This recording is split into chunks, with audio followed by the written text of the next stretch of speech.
मैं वैसे तो ग्वालियर से हूँ, एमपी से, और मुहावरा बहुत बार ये सब सुन चुकी होगी, पर आपको मैं बता देता हूँ। ग्वालियर से भागा हुआ 16 साल की उम्र में, शॉर्ट में बताता हूँ। दिल्ली गया, दिल्ली में मैंने, हमारे इंटरव्यू में और शॉर्ट होते जा रहे हैं, we don't realise that these people we need to tell all over again. चलो डिटेल, थोड़ा डिटेल। ग्वालियर से भागा हुआ 16 साल, फिर I went to Delhi. Delhi में सारे काम किए, एसटीडी बूथ में काम किया, साइबर कैफ़े में काम किया, फिर डीवीडी डिस्ट्रीब्यूट करी। वहाँ से बॉम्बे आया, बॉम्बे में डीवीडी बांटी। फिर यहाँ पे ऐसी दोस्त ऑडिशन करने जा रहा था, रूममेट, तो उसके साथ चला गया पैदल, और महाड़ा में ऑडिशन दिया। वहाँ पे मुझे एक टीवी शो मिल गया। टीवी शो मिला तो वो आर्मी शो था, तो क्योंकि शाहरुख सर ने भी आर्मी शो से शुरू किया था, तो यही सोच के मैंने वो भी कर लिया कि कुछ कनेक्शन ही हो जाएगा। फिर वो किया, साउथ में पहली फिल्म मिली, वहाँ पे पहली फिल्म मिली, और उसके साथ फिर दूसरी, तीसरी, चौथी, करीब 8-9 फिल्में मैंने साउथ में करी हैं। और एक बैरी जॉन सर जिन्होंने शाहरुख खान को सिखाया, उनसे मैंने ट्रेनिंग भी करी थिएटर की जब मैं बॉम्बे में था। वो भी इसलिए करी क्योंकि शाहरुख सर ने किया है, तो एक और कुछ ऐसी सोचा कि कुछ हो जाएगा कनेक्शन। फिर बॉम्बे आया। बॉम्बे में मुझे जॉन इब्राहिम सर के यहाँ से कॉल आया। वहाँ पे 17 को शादी की कास्टिंग चल रही थी, वहाँ पे मेरा फिर वहाँ सिलेक्शन हुआ। वो फिल्म मैंने शूट करी, फिर वापस गया हैदराबाद। फिर सनम तेरी कसम के ऑफिस से कॉल आया, और फिर राधिका राव, विनय सबरू, ये ऐसे डायरेक्टर्स हैं जो म्यूज़िक वीडियोस में दे आर एक्सपर्ट्स। इनका तो एक्सपर्टीज़ इस चीज़ में है कि एक्टर्स को बहुत अच्छे से ये लोग प्रेजेंट करते हैं, और इन्होंने करीब 70 ब्लॉकबस्टर गाने दिए हैं। दबंग के गाने इन्होंने किए हैं, प्रेम रतन धन पायो के। तो मैं तो इससे अच्छा लॉन्च, इससे अच्छा ब्रेक हो ही नहीं सकता कि एक नए एक्टर के लिए आप ऐसे एक्सपर्ट्स के साथ काम कर रहे हैं। तो सनम तेरी कसम की कास्टिंग हुई, और मुझे फिर मुहावरा मिली। और फिर मुहावरा बताएंगे आपको। मुझे कभी कभी लगता है कि हर्ष की स्टोरी के सामने मेरी स्टोरी कुछ ज़्यादा इंटरेस्टिंग नहीं है। I was 8 when I was doing dramas in my school. I have played Barbie and all those characters that I think every child does. But from there on, I was picked up for theatre plays in my city, and I have done plays like Mary Poppins and Chicago and the typical English plays that happen around the world. So I have taken part in them. From there on, I was chosen for VJ for a channel. From there, I was chosen for my first show that I did for TV. And उस TV show के बाद I kept doing TV shows for a while. And after I think the second last one that I did, Aista Aista, that's the one Radhika ma'am watched. And I got a call from them telling me that I'm on board for Sanam Teri Kasam. And they just told me just the synopsis, and they just said that for us you're on board, we've seen your work, and now you just fly in so we can just start working together. So it was that nice and sweet. Or because when they called me, I also got very excited because it was a character that I think I'll not get for the next 10 years again. And itna meaty character and ऐसी girl oriented story where at least the girl actor, I'm sure Harsh also feels the same, but I felt that as an actor I was allowed to perform and explore all the sides of being a performer. I was able to be a nerd, to be a drunkard, to be the quintessential Bollywood heroine with the sari and baal ude and all.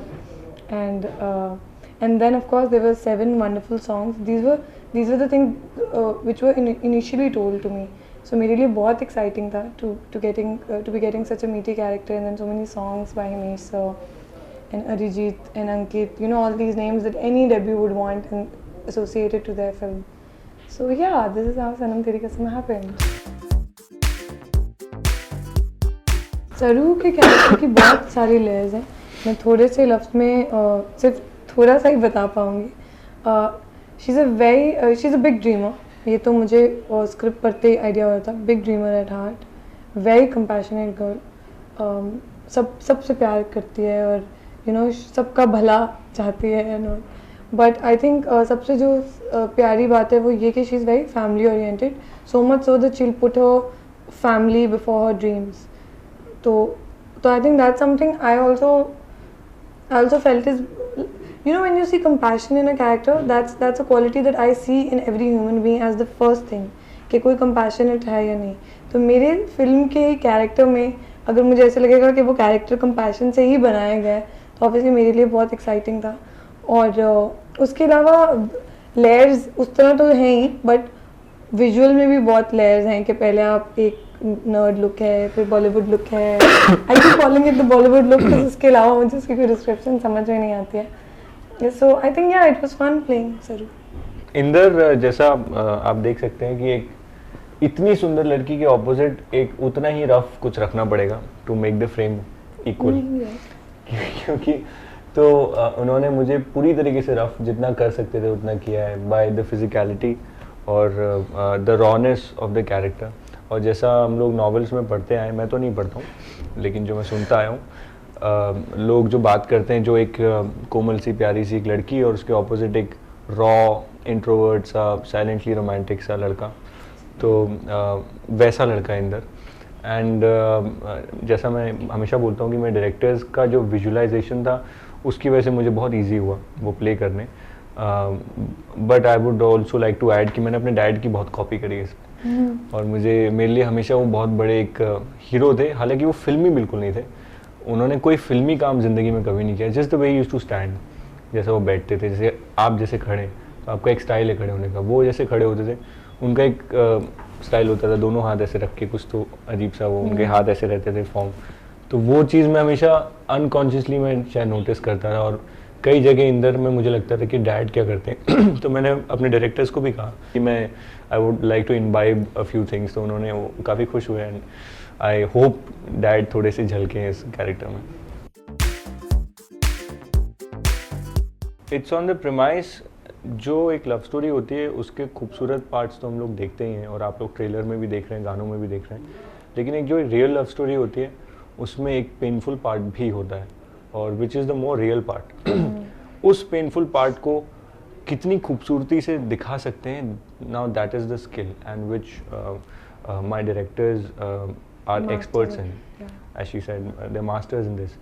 तो जो एक realistic एक love story होती है, और realism में जो pen होता है, जो एक प्रॉब्लम होती है, जो एक ऑब्स्टिकल होता है लाइफ का, वो उसे कर्स, एक बद्दुआ, जैसे तेरा जाना जैसे कोई बद्दुआ जो फिल्म में जो लाइन है गाने में, तो वो जो बद्दुआ है वो क्या है, और वो फिल्म में किस तरह से आती है और किस तरह से हम दोनों उससे जूझते हैं।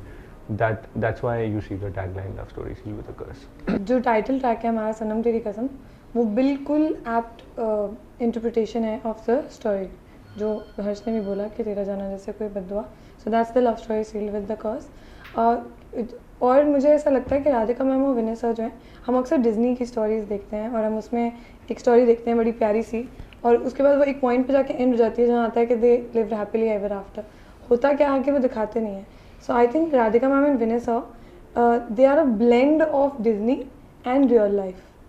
That's what they create, that's what I feel that they create.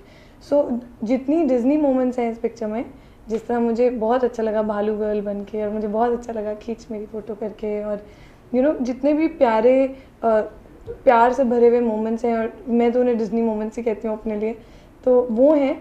उतना ही फिर यू नो लेटर हाफ में आप देखेंगे कि दिखाया है कि उस स्टोरी का अब रियलिटी से कितना ताल्लुक है, और जो हर्ष कह रहे हैं कि उसको, लेकिन उस ट्रेजिडी को, उस पेन को कितनी खूबसूरती से उन्होंने डिलीवर किया है। That's something I really can't wait कि लोग कब देखेंगे उसको। हाँ जी, हाँ जी, आपका तो ब्रीफ सा आंसर है, मेरे तो सारे।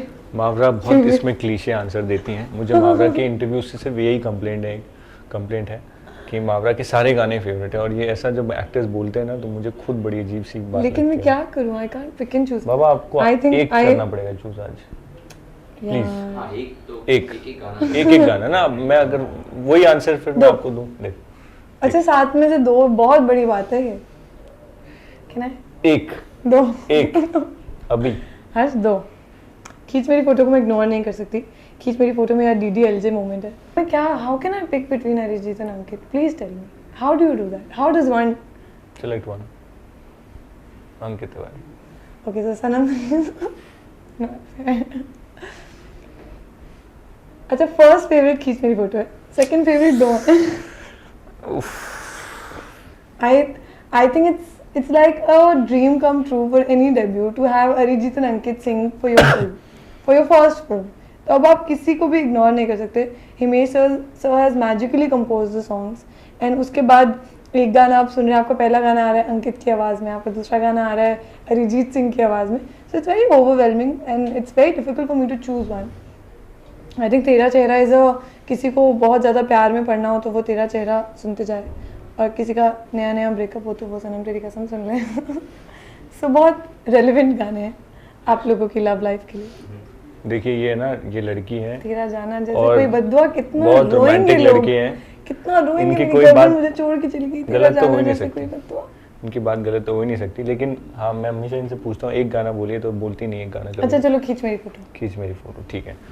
मेरा फेवरेट गाना तेरा चेहरा है, क्योंकि मेरा उस पर ऑडिशन हुआ था और बड़ा अजीब ऑडिशन था. उन्होंने कहा मुझसे कि आप इस गाने पे ऑडिशन कीजिए, और मेरे को ज़्यादा कुछ मेहनत करनी नहीं पड़ी क्योंकि अरिजीत जी ने जिस तरह से गाया है वो गाना, तो कोई भी अगर उस पर लिपसिंग करेगा तो I think he will get this film very easily. Thankfully I was there in the office. तो या तेरा चेहरा फॉर मी. मैं मानता हूँ कि आज की ऑडियंस को भी आप कुछ भी दे देंगे, वो शायद हाँ बोल देंगे, लेकिन करेंगे वही जिस चीज़ से वो कन्विंस्ड हैं. तो मुझे लगता है कि मैं भी एज एन ऑडियंस कोई भी फिल्म हो किसी भी लैंग्वेज में, मैं उस फिल्म का ट्रेलर देखता हूँ, 5 सेकंड में जज करता हूँ देखनी है या नहीं देखनी. उसके बाद उसकी जितनी चाहे प्रमोशन हो या जितनी चाहे प्रमोशन ना हो, आई विल मेक श्योर कि मैं कैसे ना कैसे वो फिल्म देख लूँ, क्योंकि मेरे दिमाग में एक बार चढ़ चुका है वो. वैसा अगर मैं काम में बिजी हो जाता हूँ, शायद पहले हफ्ते ना देखूँ, दूसरे हफ्ते ना देखूँ, बट मैं जाके देखता ज़रूर हूँ. और अगर मैं डिसाइड कर लूँ नहीं देखना है, तो चाहे जितना भी प्रमोशन क्यों ना हो मैं नहीं देखता हूँ. तो इसी तरीके से मुझे लगता है कि हमारी फिल्म का जो ट्रेलर है और जो गाने हैं अगर लोग देखते हैं, तो मेरी अंदरूनी एक विश्वास है मेरा, जो मुझे कहता है कि उनको पसंद आएगा और वो जाके देखेंगे. लेकिन उनको ट्रेलर और 4 गाने ज़रूर देखने चाहिए. तो मेरी रिक्वेस्ट उनसे ये है कि आप ट्रेलर और 4 गाने देखें और खुद डिसाइड करें. लेकिन हमारी मावरा कुछ और कहना चाहती है. मुझे ऐसा लगता है कि मैं इस बिलीफ पे आई हैव ग्रोन अप कि जो भी चीज़ आप अपने 200% पोटेंशियल उसमें डाल के करेंगे ना, तो वो चीज़ हमेशा, मैंने एटलीस्ट ये एक्सपीरियंस किया है कि वो सक्सेसफुल होती है. On this set I have seen everybody put in their all in the film.